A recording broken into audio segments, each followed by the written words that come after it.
चैत्र नवरात्रि का असली इतिहास जानिए, देवी शक्ति का चमत्कार। नमस्कार मित्रों, आज मैं आपको एक ऐसी कहानी सुनाने जा रहा हूं जो सिर्फ शब्दों में नहीं बल्कि आत्मा की गहराइयों में उतरती है। ये कहानी है देवी शक्ति की, उनके चमत्कार की, उनके क्रोध की, उनकी ममता की और उस अटूट विश्वास की जो युगों युगों से इस धरती पर जलता आया है। ये कहानी है चैत्र नवरात्रि की, उस पावन पर्व की जिसे हम हर साल मनाते हैं लेकिन शायद कभी पूरी तरह समझ नहीं पाते। तो आज पूरी तरह रुकिए, आंखें बंद कीजिए और इस कहानी को सिर्फ कानों से नहीं अपने पूरे दिल से सुनिए। नमस्कार प्रिय दर्शकों, आप सभी का स्वागत है आपके अपने चैनल सनातन लीला में। मित्रों, आज हम आपके लिए एक नई कथा और एक विशेष वीडियो लेकर आए हैं। आज की कहानी ज्ञान, आस्था और प्रेरणा से भरपूर है। कथा आरंभ करने से पहले आपसे एक छोटा सा अनुरोध है। धार्मिक ग्रंथों में माना गया है कि कथा को बीच में छोड़ देना शुभ नहीं होता, इसलिए इसे अंत तक अवश्य सुने। और यदि आपके हृदय में अपनी माँ के लिए सच्चा सम्मान और प्रेम है तो इस वीडियो को लाइक करें, चैनल को सब्सक्राइब करें और कमेंट में मां लिखकर अपना आशीर्वाद जरूर दें। तो आइए बिना देर किए आरंभ करते हैं आज की ये अद्भुत और प्रेरक कथा। बहुत पहले की बात है, इतने पहले कि जब समय का भी जन्म नहीं हुआ था, जब न सूरज था, न चांद था, न तारे थे, सिर्फ एक अंधकार था, अनंत, गहरा और भयावह। उस अंधकार में एक स्पंदन हुआ, एक ऊर्जा कंपन करने लगी। वो ऋजा न पुरुष थी न स्त्री, वो सिर्फ शक्ति थी, शुद्ध, अविभाजित, असीम। और उस शक्ति ने जब पहली बार अपना स्वरूप लिया तो ब्रह्मांड का जन्म हुआ। ऋषि मुनियों ने इस शक्ति को अलग अलग नामों से पुकारा। कोई उसे आदि शक्ति कहता था, कोई भवानी, कोई जगदम्बा, कोई महामाया, लेकिन वो थी एक ही। वो थी वो परम चेतना जिसने इस सृष्टि को रचा, पाला और जब जरूरत पड़ी उसे बचाया भी। देवताओं ने जब ब्रह्मा, विष्णु और महेश की रचना की कहानी सुनाई तो उसमें भी यही शक्ति थी, क्योंकि ब्रह्मा बिना सरस्वती के अधूरे थे, विष्णु बिना लक्ष्मी के अधूरे थे और शिव बिना पार्वती के अधूरे थे। शक्ति के बिना शिव भी शव थे। ये सुनकर शायद आप चौंक जाएं, लेकिन यही सनातन सत्य है। इसी सत्य को समझाने के लिए हमारे पूर्वजों ने नवरात्रि की रचना की थी। नव यानी 9, रात्रि यानी रातें। 9 रातें और 10 दिन जिनमें देवी के 9 रूपों की उपासना होती है। लेकिन ये 9 रातें क्यों और चैत्र ही क्यों? इसका जवाब पाने के लिए हमें बहुत पीछे जाना होगा, उस कालखंड में जब देवताओं का अस्तित्व संकट में था। त्रेता युग से भी पहले की बात है। एक राक्षस था जिसका नाम था महिषासुर। महिष यानी भैंसा। वो आधा मनुष्य था और आधा भैंसा, लेकिन उसकी बुद्धि थी तीक्ष्ण, उसकी इच्छा शक्ति थी अटूट और उसका अहंकार था आकाश से भी ऊंचा। महिषासुर ने वर्षों तक घोर तपस्या की, ब्रह्मा जी को प्रसन्न किया और मांगा एक ऐसा वरदान जो उसे लगभग अमर बना दे। उसने कहा, हे प्रभु, मुझे ऐसा वरदान दीजिए कि कोई पुरुष मुझे मार न सके, कोई देवता, कोई दानव, कोई इंसान, कोई भी पुरुष मेरा वध न कर सके। ब्रह्मा जी मुस्कुराए और वरदान दे दिया। महिषासुर के मन में एक घमंड उठा। उसने सोचा कि स्त्री से भला उसे क्या खतरा हो सकता है। स्त्री तो कमजोर होती है, कोमल होती है, असहाय होती है। उसने स्त्री को वरदान में शामिल ही नहीं किया और यही उसकी सबसे बड़ी भूल थी। वरदान पाकर महिषासुर ने अपनी सेना इकट्ठी की और स्वर्ग पर आक्रमण कर दिया। देवताओं ने डटकर मुकाबला किया, लेकिन वो हार गए। इंद्र का वज्र भी काम नहीं आया, वरुण का जल भी बेकार हो गया, यमराज की छड़ी भी टूट गई। एक एक करके सभी देवता पराजित हो गए। स्वर्ग पर महिषासुर का ध्वज फहराने लगा और देवताओं को स्वर्ग छोड़कर धरती पर भटकना पड़ा। ये दृश्य कितना दर्दनाक रहा होगा। जरा सोचिए, जो देवता युगों से सृष्टि की रक्षा करते आए थे, जो अमरता के अधिकारी थे, वो आज बेघर थे, निराश्रित थे, हारे हुए थे।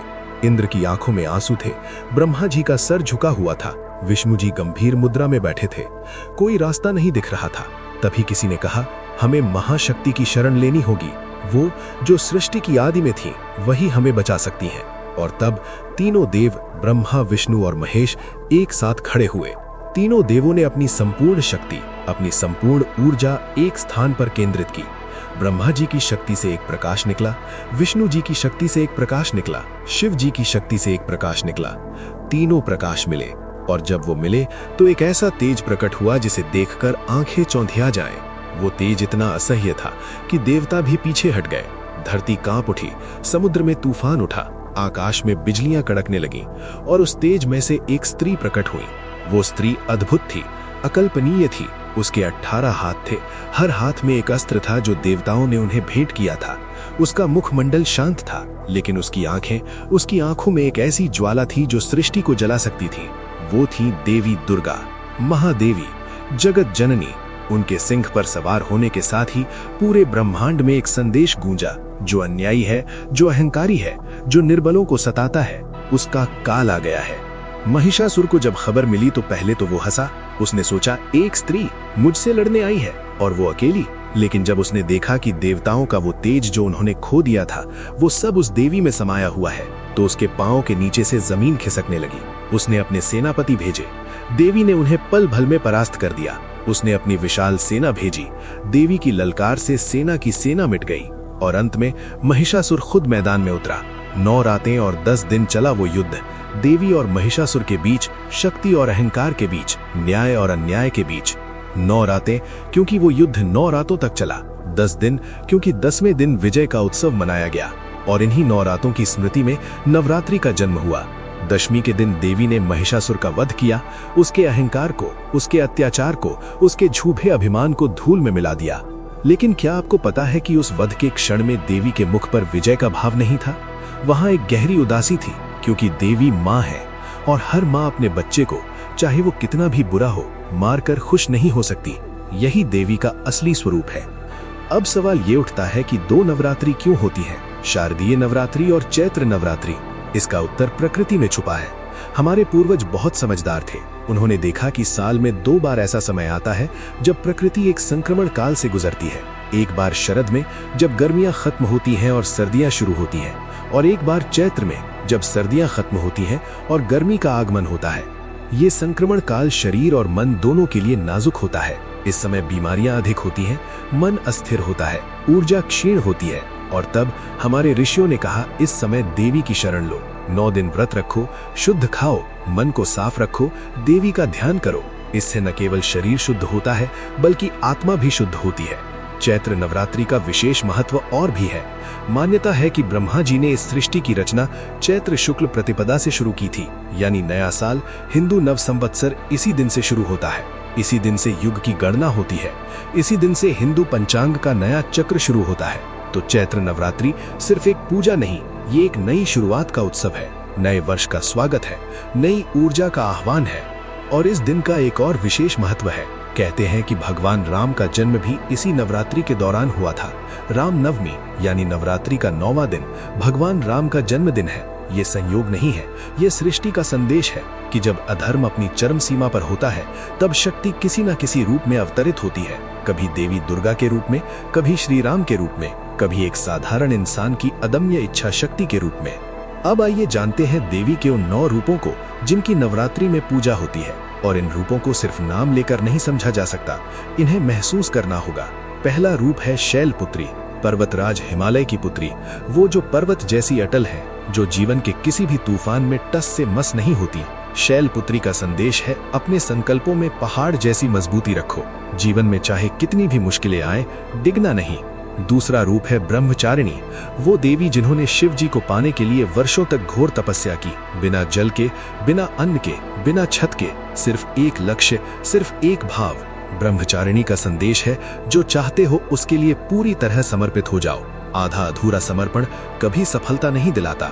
तीसरा रूप है चंद्र घंटा, उनके मस्तक पर अर्ध चंद्र है जो घंटे के आकार का है। उनकी चाल में शौर्य है, उनकी मुद्रा में वीरता है। चंद्र घंटा का संदेश है, साहस रखो, जीवन में जो सही है उसके लिए लड़ो, चाहे परिस्थितियां कितनी भी विपरीत हो। चौथा रूप है कूष्मांडा, वो देवी जिन्होंने अपनी मुस्कान से इस ब्रह्मांड को रचा। कहते हैं जब सृष्टि में कुछ नहीं था, सिर्फ अंधकार था, तब देवी ने हंसी और उस हंसी से सृष्टि का जन्म हुआ। कूष्मांडा का संदेश है, अपनी आंतरिक ऊर्जा को जागृत करो, तुम्हारे भीतर भी एक सूर्य छुपा है।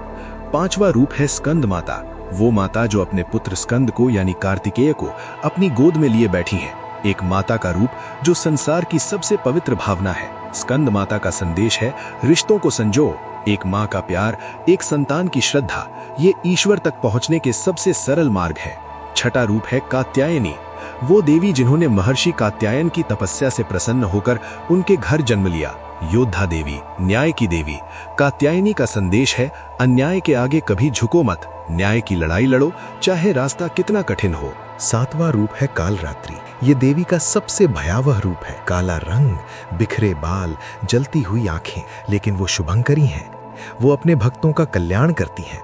काल रात्रि का संदेश है, अंधकार से मत डरो, रात का होना जरूरी है क्योंकि रात के बाद ही सवेरा आता है। 8वां रूप है महागौरी। श्वेत वस्त्र, श्वेत आभूषण, शांत मुखमंडल, ये शुद्धता का, पवित्रता का, करुणा का प्रतीक है। महागौरी का संदेश है, अपने मन को साफ रखो। जब मन पवित्र होता है तो ईश्वर खुद उसमें वास करते हैं। 9वां रूप है सिद्धिदात्री। वो देवी जो सभी सिद्धियां प्रदान करती हैं। अणिमा, महिमा, गरिमा, लघिमा, प्राप्ति, प्राकाम्य, ईशिता, वशिता, ये 8 सिद्धियां उनके पास है और वो इन्हें अपने भक्तों को देती हैं। सिद्धिदात्री का संदेश है, सच्चे भाव से मांगो, माँ कभी निराश नहीं करती। ये 9 रूप, ये 9 शिक्षाएं, ये 9 दिन, यही है नवरात्रि का असली रहस्य। नवरात्रि की शुरुआत होती है घट स्थापना से। एक कलश स्थापित किया जाता है। लेकिन क्या आपने कभी सोचा कि ये कलश क्या दर्शाता है? कलश में जल होता है, जल जो जीवन का प्रतीक है। कलश के ऊपर नारियल होता है, नारियल जो अहंकार का प्रतीक है।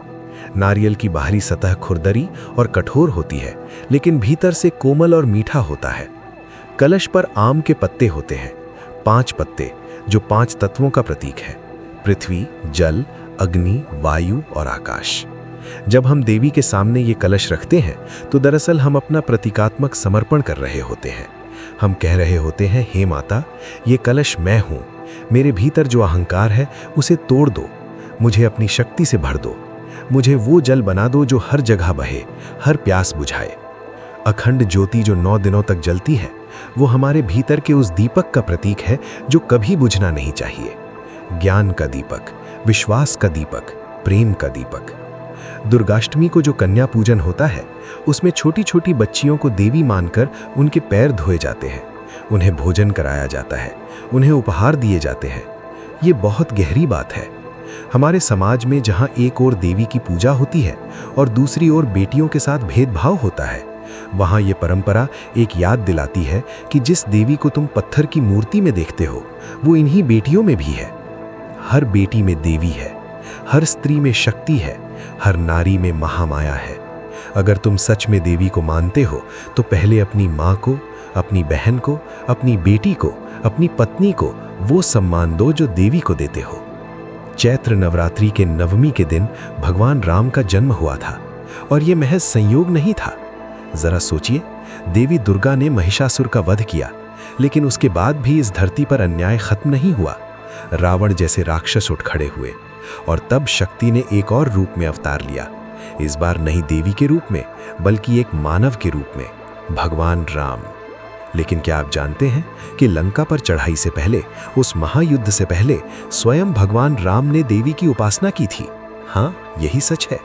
वाल्मीकि रामायण में नहीं, लेकिन कृत्तिवास रामायण में और देवी भागवत में ये कथा मिलती है। भगवान राम ने अश्विन नवरात्रि में, यानी शारदीय नवरात्रि में देवी की उपासना की थी। उन्होंने 108 कमल के फूल देवी को अर्पित करने का संकल्प लिया था, लेकिन जब उन्होंने अंतिम फूल अर्पित करना चाहा तो एक फूल गायब था। राम ने एक पल सोचा, फिर उन्होंने अपनी आंख निकालने का निश्चय किया, क्योंकि उनकी आंखें कमल के फूल जैसी थीं। लोग उन्हें कमल नयन कहते थे। जैसे ही वो अपनी आंख निकालने लगे, देवी ने प्रकट होकर उनका हाथ रोक लिया। देवी की आंखों में आंसू थे। उन्होंने कहा, बेटा रुक, तेरी भक्ति परिपूर्ण है, तुझे रावण पर विजय मिलेगी। ये कहानी बताती है कि भक्ति क्या होती है। भक्ति वो नहीं जो हम सिर्फ मांगने के लिए करते हैं, भक्ति वो है जिसमें हम खुद को दे देते हैं। और तभी भगवान राम इस भूमि के महानायक हैं। उन्होंने सत्य की लड़ाई लड़ी, न्याय की रक्षा की और देवी की शरण ली। इसीलिए देवी ने उन्हें शक्ति दी। नवरात्रि का इतिहास हजारों साल पुराना है। ऋग्वेद में देवी की स्तुति है, अथर्ववेद में शक्ति के भजन है। दुर्गा सप्तशती जो मार्कंडेय पुराण का हिस्सा है, उसमें देवी महात्म्य का विस्तृत वर्णन है। ये ग्रंथ इतना महान है कि इसे देवी का स्वरूप माना जाता है। देवी भागवत पुराण में देवी की उपासना का पूरा विज्ञान है। लेकिन नवरात्रि सिर्फ ग्रंथों तक सीमित नहीं रही, ये जन जन का त्योहार बन गया। उत्तर से दक्षिण तक, पूर्व से पश्चिम तक, हर क्षेत्र में नवरात्रि मनाई जाती है, अलग अलग नाम से, अलग अलग परंपराओं से, लेकिन एक ही भाव से। बंगाल में दुर्गा पूजा की धूम होती है। वहां देवी की विशाल प्रतिमाएं बनाई जाती हैं और 10 दिनों तक उत्सव होता है। गुजरात में गरबा और डांडिया का उत्सव होता है जो पूरी दुनिया में प्रसिद्ध है। हिमाचल और उत्तराखंड के पहाड़ों में देवी के मंदिरों में श्रद्धालुओं की भीड़ उमड़ती है। कश्मीर से लेकर कन्याकुमारी तक ये एक ऐसा पर्व है जो इस देश को एक सूत्र में बांधता है। और ये कोई राजनीतिक एकता नहीं है, ये आत्मिक एकता है। ये उस साझी विरासत का उत्सव है जो हम सब की है। मित्रों, इस कहानी का अंत यहाँ है, लेकिन देवी की कथा का कोई अंत नहीं है। जब तक ये सृष्टि है, देवी है। जब तक एक भी माँ अपने बच्चे को प्यार करती है, देवी है। जब तक एक भी इंसान अन्याय के आगे झुकने से इनकार करता है, देवी है। जब तक एक भी दीपक अंधेरे में जलता है, देवी है। चैत्र नवरात्रि हमें यही याद दिलाती है। ये नया साल है, नई शुरुआत है, नई उम्मीद है। इस नवरात्रि में सिर्फ व्रत मत रखिए, एक संकल्प भी लीजिए। एक संकल्प कि आप किसी के साथ अन्याय नहीं होने देंगे। एक संकल्प कि आप किसी स्त्री का अपमान नहीं होने देंगे। एक संकल्प कि आप अपनी जड़ों को, अपनी संस्कृति को, अपनी आस्था को नहीं भूलेंगे। एक संकल्प कि जीवन में चाहे कितनी भी मुश्किलें आएं, देवी का नाम लेकर आगे बढ़ते रहेंगे। और अगर कभी रात बहुत गहरी लगे, अगर कभी राह बहुत मुश्किल लगे, तो याद रखिए वो मंत्र जो युगों युगों से गूंजता आया है। या देवी सर्वभूतेषु शक्ति रूपेण संस्थिता, नमस्तस्यै नमस्तस्यै नमस्तस्यै नमो नमः। हे देवी जो सभी प्राणियों में शक्ति के रूप में हो, तुम्हें बार बार नमन है। तुम हम में हो, हम तुम में है, और यही एकता ही सनातन का सार है। जय माता दी, जय माता दी, जय माता दी।